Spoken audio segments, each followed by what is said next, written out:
Divorce হলে পুরুষের কোনো ক্ষতি হয় না, সব ক্ষতি মেয়ের হয়। ফাতেমা রাদিয়াল্লাহু তাআলা আনহার জীবনী থেকে শিক্ষা গ্রহণ করেন। বাসায় অভাব ছিল 3 দিন, ভাত নাই, চাল নাই, ডাল নাই, তবুও ফাতেমা অভিযোগ ছুড়েন নাই, বরং স্বামীর সঙ্গে শুকরিয়ার মাধ্যমে দুনিয়াতে জান্নাতের টিকিটটা কনফার্ম করে ফেলেছেন। সুবহানাল্লাহ। অনেক মেয়েরা স্বামীর সঙ্গে ধোঁকাবাজি করে, বেঈমানি করে, স্বামীর ঘরে এসে পরকিয়া করে বেড়ায়। তোমরা এত আস্তে ঠিক বলো কেন? জোরে বলো, কথা আমার ঠিক আছে কিনা বলো।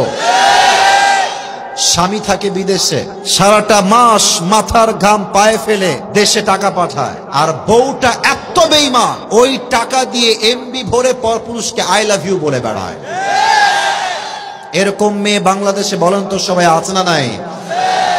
আমি আমার বোনদেরকে উদ্দেশ্য করে একটা কথা বলতে চাই, বিয়ের পরে আপনার বাপও আপন না, বিয়ের পরে আপনার মাও আপন না, বিয়ের পরে আপনার রক্তের ভাইও আপনার আপন না। বিয়ের পরে একজন মেয়ের জন্য স্বামীর মতো আপন দ্বিতীয় আর কেউ হতে পারে না।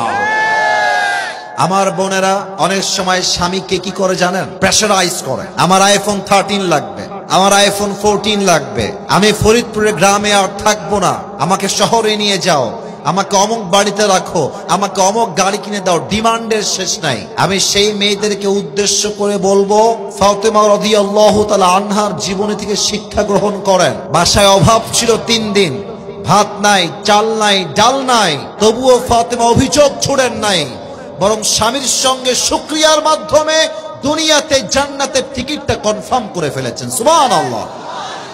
এজন্য বোনদেরকে 1 নাম্বার কথা বলবো, স্বামীর সঙ্গে বেঈমানি করবেন না। মনে রাখবেন, একটু তিতা লাগবে শুনতে, একটু তিতা লাগবে শুনতে, অগ্রিম ডিক্লেয়ার দিলাম, ডিভোর্স হলে পুরুষের কোনো ক্ষতি হয় না, সব ক্ষতি মেয়ের হয়। একটু তিতা আমি জানি, শুনতে তিতা। কারণ কি? একজন নারীর সতীত্বের অনেক দাম আছে, যেটা পুরুষের আহামরি দাম নাই।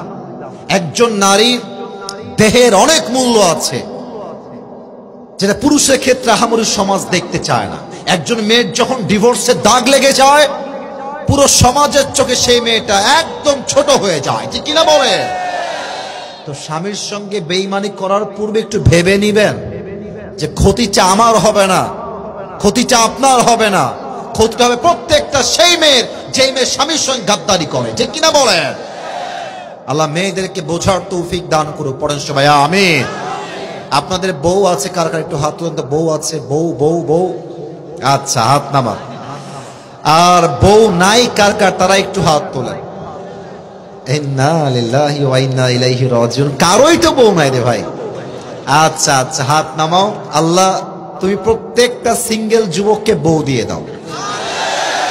এই যারা আমিন কয় না, কেউ বউ পাবে না। আরে ইয়ার জোর সে বলো আমিন। আর আমার আব্বাজান যারা এসেছেন, আমি আপনাদেরকে চোখ দিয়ে দেখতে পাচ্ছি আব্বাজান, এবং যারা আমাকে শুনছেন মায়েরা, ছেলেকে বিয়ে দিয়ে দেন, আর দেরি করেন না, আর না। আর শীতকালে যুবকদের চরিত্র এমনিতেই নষ্ট হয়ে যায় খুব বেশি। এজন্য আমি বলবো, যুবকের চরিত্র কম্বল দিয়ে ঠিক হবে না, ল্যাব দিয়ে ঠিক হবে না, একমাত্র বউ দিয়ে ঠিক হবে। আব্বা বোঝে না রে, বোঝে না।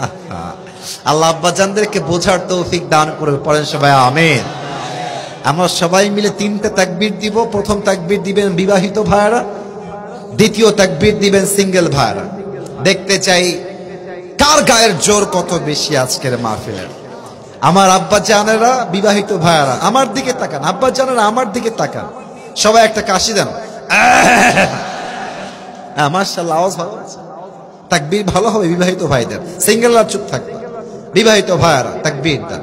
নারায়ে তাকবীর।